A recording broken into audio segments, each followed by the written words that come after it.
Quase passou desapercebido pela história um quase desconhecido cangaceiro chamado Antônio Braz e seu bando, que além de uma extrema valentia, eram apontados como violentos, arrogantes e desaforados com as autoridades. Antônio Braz era da Paraíba, onde deu cabo de 8 pessoas. Era bandido perigoso. Foi condenado a 48 anos de cana. Cumpria a pena na cadeia pública da cidade de Pombal, entre os anos de 1894 e 1895. Ajudado por amigos, o cangaceiro fugiu da prisão e ficou quase 5 anos vagando pelos sertões da região fronteiriça entre a Paraíba e o Rio Grande do Norte.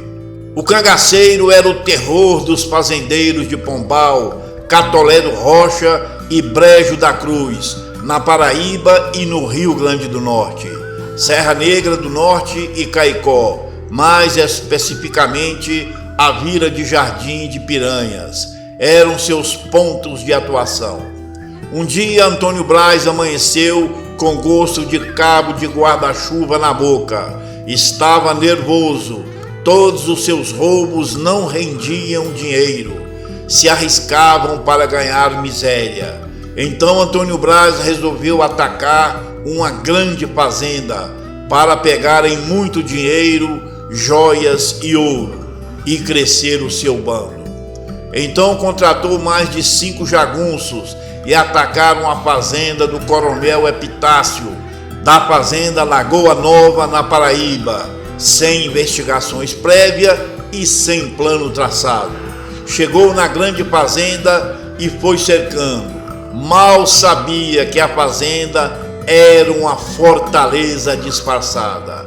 Tinha vários buracos nas paredes, onde saíam canos de espingardas e mosquetões de todos os lados do casarão, e a bala comeu.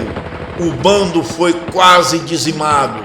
Todos os jagunços que Antônio Braz, chefe do grupo de cangaceiros, contratou para aquela tarefa, foram visitar o Coisa Ruim, menos mal.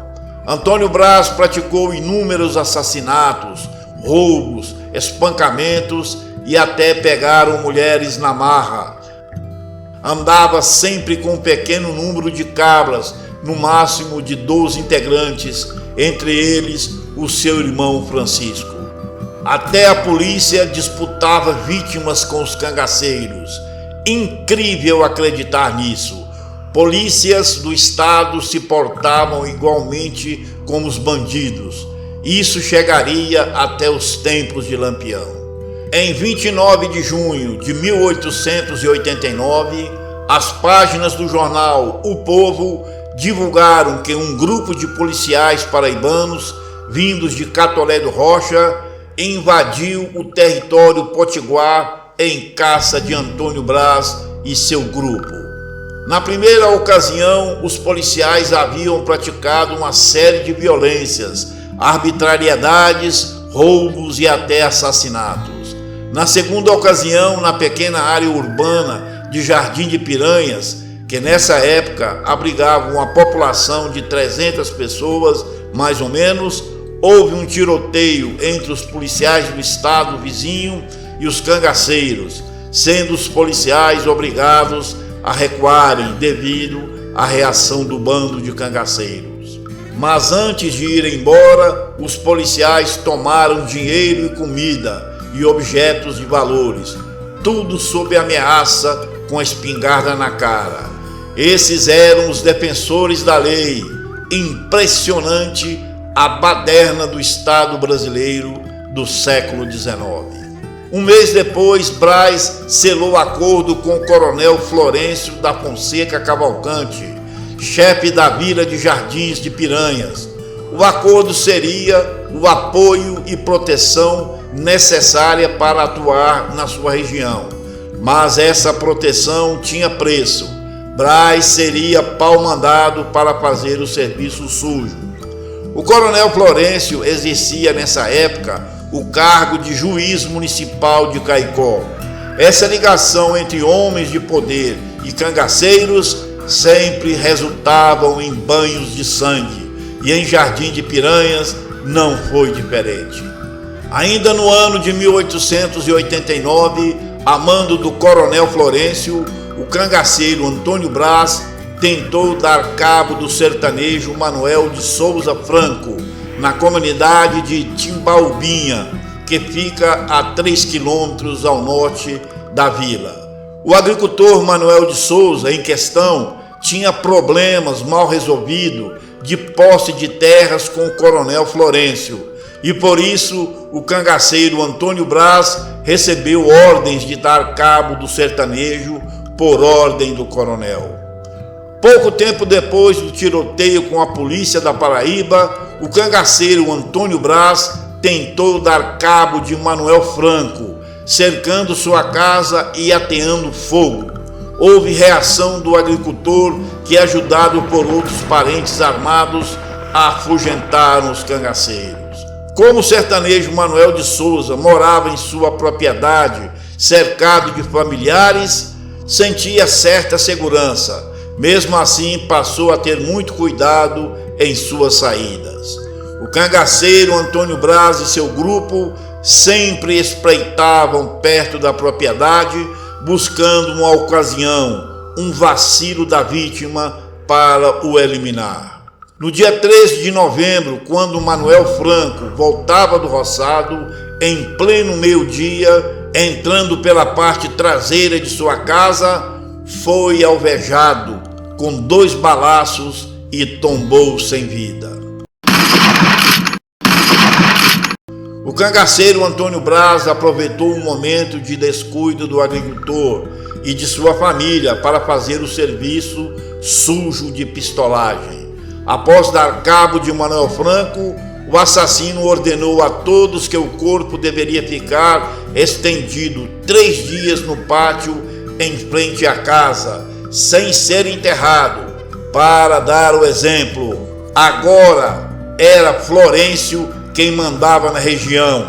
Os jornais comentaram que as questões entre o coronel Manuel Franco chegaram ao fim e que agora ninguém se oporá mais ao coronel, apontando como o mentor do crime. Então se iniciou uma ditadura local. Diante da repercussão do caso, o cangaceiro Antônio Braz e seu bando seguiram para a região de Catolé do Rocha. Passou pelo lugar Barra, ali deram uma boa surra em uma mulher, porque os cangaceiros queriam beber café e ela disse que não tinha café, e por isso a coitada apanhou. Passou a existir na região um clima de medo muito forte, onde os jornais denunciavam a inércia das autoridades, com uma forte crítica para o número pequeno de policiais na região. A repercussão do assassinato de Manuel Franco e o medo do povo fizeram com que as autoridades intensificassem as buscas para deter o bando de Antônio Braz. O então comandante da polícia, o capitão Olegário Gonçalves de Medeiros Vale, ordena mais empenho dos seus comandados. Queria prender ou eliminar de qualquer jeito o bando de cangaceiros que aterrorizavam a região. Não demorou muito e os policiais tiveram um encontro com o cangaceiro. Ao passarem próximo de sua casa, às margens do rio Piranhas, tiveram a surpresa de estar frente a frente de Antônio Braz e seu bando. Este se encontrava equipado com suas armas, já montado em seus cavalos, não se intimidou com a tropa e abriu fogo contra o grupo, recebendo uma chuva de balas. Em resposta, logo após o revide, os cangaceiros fugiram a galope. O cerco apertou e o cangaceiro-chefe Antônio Braz e seu bando abandonaram a área do rio Piranhas e foram para a Paraíba, na região de Piancó, onde seu bando matou um homem porque estava vestido da cor preta. Antônio Braz dizia que era a cor do cão e que dava azar, e por isso deu cabo do coitado. Depois se descobriu que o pobre trabalhava com carvão para a locomotiva e por isso estava todo preto. O bando de Antônio Braz foi visto no Rio Grande do Norte em 11 de fevereiro de 1890, no lugar Riacho Fundo, onde uma tropa policial se depara com o coito do grupo no meio da mata. Começa o tiroteio. Houve 2 vítimas, um soldado e um cangaceiro, e o bando fugiu do local, nos seus cavalos sem as selas, roupas e outros utensílios. A polícia persegue os bandidos por quase 6 léguas, o que seria uma média de 30 quilômetros, abandonando a perseguição por ter chegado à noite. Antônio Braz e seus cabras passaram a agir principalmente na Paraíba, mas a ação policial nesse estado se torna mais forte. Em junho de 1890, Antônio Braz e seus cabras travam um forte tiroteio contra uma patrulha da polícia paraibana da cidade de Pombal, tendo um grupo perdido alguns animais e montaria. Os cangaceiros seguem rumo à fronteira do Rio Grande do Norte, na região da cidade de Serra Negra do Norte. Essa cidade potiguar possuía na época um pequeno destacamento de 3 soldados, e estes, ao ver o bando, correram para o mato, quebrando pau nos peitos. Na fazenda Jerusalém, do coronel Antônio Pereira Monteiro, Antônio Braz mandou trocar, através de ameaças, os seus cavalos cansados com os cavalos bonitos e fortes deste proprietário, e o bando segue novamente em direção à Paraíba. Os achaques de Antônio Braz e seu bando não param. Em 4 de agosto de 1890, na então vila paraibana de Paulista, pertencente a Pombal, o cangaceiro-chefe cria uma situação de escárnio para as autoridades que chega a ser inusitada. Nesse dia, neste mesmo lugarejo, onde habitavam umas 80 pessoas mais ou menos, Antônio Braz leva preso o bandido, que respondia pela estranha alcunha de Francisco Viado. Talvez não gostava da fruta. Na vila, o cangaceiro-chefe obriga 2 sertanejos a levarem o prisioneiro Francisco Viado para o delegado de Pombal, com uma carta para a autoridade onde dizia: prendam esses bandidos, mais tarde o cangaço vai acabar, porque eu vou sumir. A partir desse contato de Antônio Braz com as autoridades, acaba todas as notícias de ações e de qualquer nota sobre o cangaceiro Antônio Braz e seus comandados. Parece que depois desse bilhete, o cangaceiro-chefe Antônio Braz e seu bando desapareceram no ar, sem deixar rastro, nunca mais foram vistos. Alguns familiares dos cangaceiros deixaram depoimentos de que o bando comprou fazendas em Goiás e se aposentaram. Soube-se depois que Braz, chefe dos cangaceiros, mataram o coronel a quem serviam, roubaram todo o seu dinheiro e desapareceram da história do cangaço. A paz voltou ao lugar onde o bando atuava. Essa última notícia data de agosto de 1890, coincidindo com o retorno de chuvas, depois de um período de fortes secas entre os anos de 1888 e 1889. Algumas pessoas disseram que o desaparecimento dos cangaceiros e o fim do coronel Florencio, que editava as leis locais, e a chegada da chuva foram obra divina. Antônio Braz foi o único chefe de bando que seu fim é totalmente desconhecido. Só se tem a notícia que ele mesmo disse que acabaria com o cangaço, e realmente naquela época acabou. Mas futuramente a polícia corrupta criaria, anos mais tarde, por volta de 1921, o maior dos cangaceiros, o Lampião.